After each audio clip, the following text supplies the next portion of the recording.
يما صار لي 3 اشهر بس دمعت الليل والنهار واندم بربي.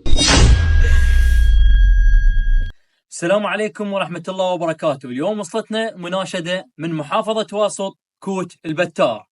تابعوا الفيديو للأخير وراح تعرفون شنو هاي المناشدة. هذا الفيديو يختلف عن كل الفيديوهات السابقة اللي نشرناها. راح تشاهدون حالة إنسانية يدمى القلب عليها. راح نخليكم ويا والد الطفلة حنين يشرح لكم الحالة. سولف أبو حنين.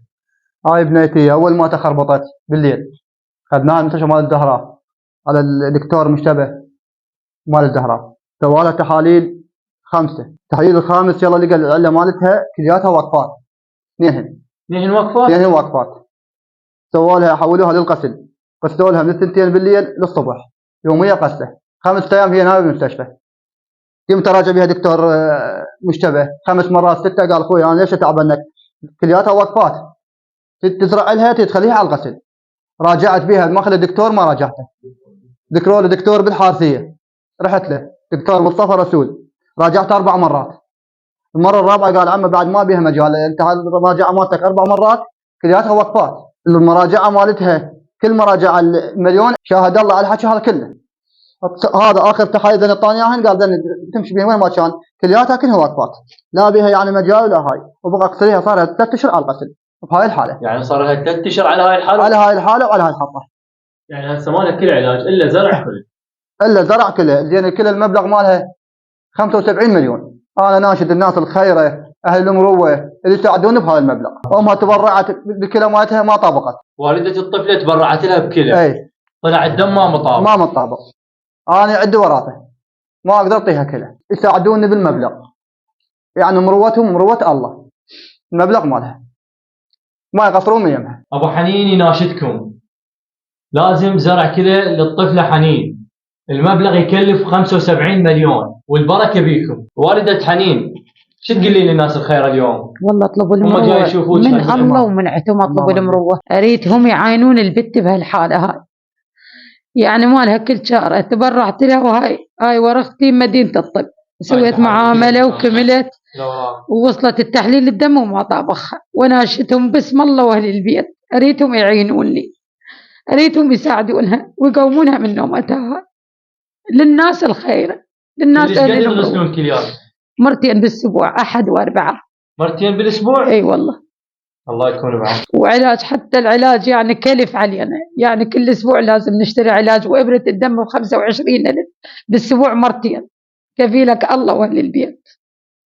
هسه هي الطفله شاده جهاز؟ اي هذا بصدرها، صار لها 3 أيام سويناها عمليه، والبارحه طقت عمليته واخذناها خيطناها بالديلزه مال الغسل. باليوم مراجعتها من الدكتور احمد عبد الحسين. ابو حنين شنو حالتكم الماديه؟ والله عنا حالتنا تحت الصفر، الله شاهد. هاي البيت هسه كله هاي البيت ايجار. قاعدين ببيت ايجار؟ اي والله ايجار. الله يكون بعونكم. بيت ايجار والقاع حواس همونا هي. والله يا يما صار لي 3 اشهر بس دمعت الليل والنهار واندم بربي.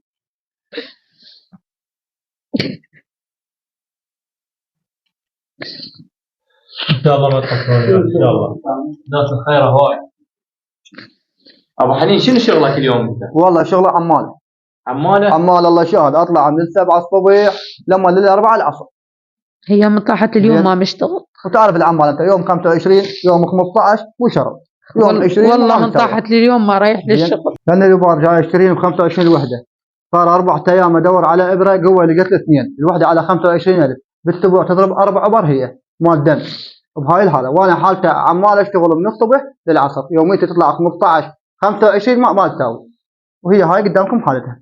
ناشدكم باسم الانسانيه اللي حالته الماديه زينه والله ممكنه ان يساعد هذا الانسان البسيط ابو حنين، حالته الماديه كلش ضعيفه، وان شاء الله ما تقصرون وتوقفون وياه. كل شخص يساهم مشاركه هذا الفيديو واللي حاب يتبرع احنا مخليكم الارقام اسفل الفيديو، فانت تبرعوا من خلالها. ابو حنين الكلام لك. والله يساعدني وبالمروه وبالغيره. حالتي انا هاي الشكوى، حالتي تعبانه لا اتمكن اشتغل عماله، يساعدني الله والحسين ومرته اللي يساعدني. هذا اقدر عليه، المبلغ ماله صعب وما اقدر اجيبه منه، وحالتي قاعد بالتجاوز وهذا البيت ايجار. ابو حنين يناشدكم باسم الغيره، باسم الانسانيه، فلا تقصرون وياه، انقذوا حنين. اهل الخير هو ان شاء الله ما يقصرون ابو حنين. ان شاء الله يساعدون. بعد ما شفتوا حالة الطفلة حنين وكلام ابو حنين وام حنين، صارت الحالة امام عيونكم. اللي حاب يتبرع بالمبلغ اللي يقدر عليه، هذا الباركود والرقم ورقم البطاقة. اي شخص يحب يتبرع بالمبلغ اللي يقدر عليه على هاي الارقام، مجرد ما تروح لابو المكتب تقول له على هاي الارقام اريد اتبرع. واذا ما قدرت تتبرع بالمال، مساهمتك بمشاركة المنشور ولايك حتى يوصل لعدد اكبر، هو هذا بحد ذاته تبرع. الدال على الخير كفاعله. أنت تعطي وغدا أنت تأخذ، وما أعطيته في الدنيا ستجده أمامك.